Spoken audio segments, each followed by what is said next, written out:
Welcome to Jurisedge Academy's YouTube channel. In this video, we are going to discuss important weekly legal update from 7th February to 12th February 2022. In first important news, the Supreme Court has held that discrepancies between FIR and Section 164 CrPC statement cannot be a ground for discharge.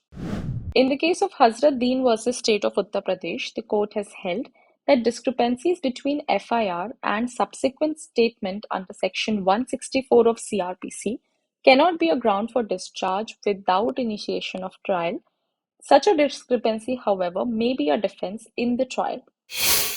In second important news, the Supreme Court has held that Article 14 does not envisage negative equality. In the case of R. Muthukumar versus Chairman and Managing Director, the court has held that Article 14 of the Indian Constitution does not envisage negative equality. The court has said that a principle axiomatic in this country's constitutional law is that there is no negative equality. In other words, if there has been a benefit or advantage conferred on one or a set of people without any legal basis or justification, that benefit cannot multiply or be relied upon as a principle of parity or equality. In third important news, the Supreme Court has held that life imprisonment without remission can be imposed as a substitution of death sentence. In the case of Ravindra versus Union of India, the court has said that life imprisonment without any remission till the last breath can be imposed as a substitution of death sentence. In fourth important news, the Supreme Court has held that there is no requirement for a High Court to reappreciate evidence or interfere with the findings by disciplinary authority.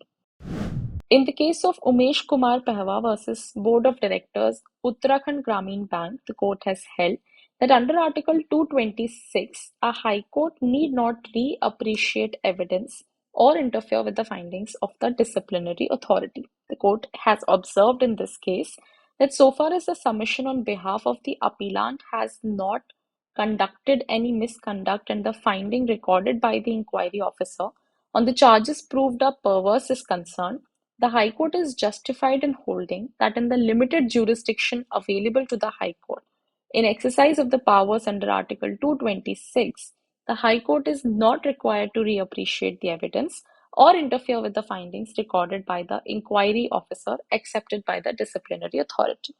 This brings us to the end of our weekly legal update. If you like this video, please like and share and subscribe to our YouTube channel.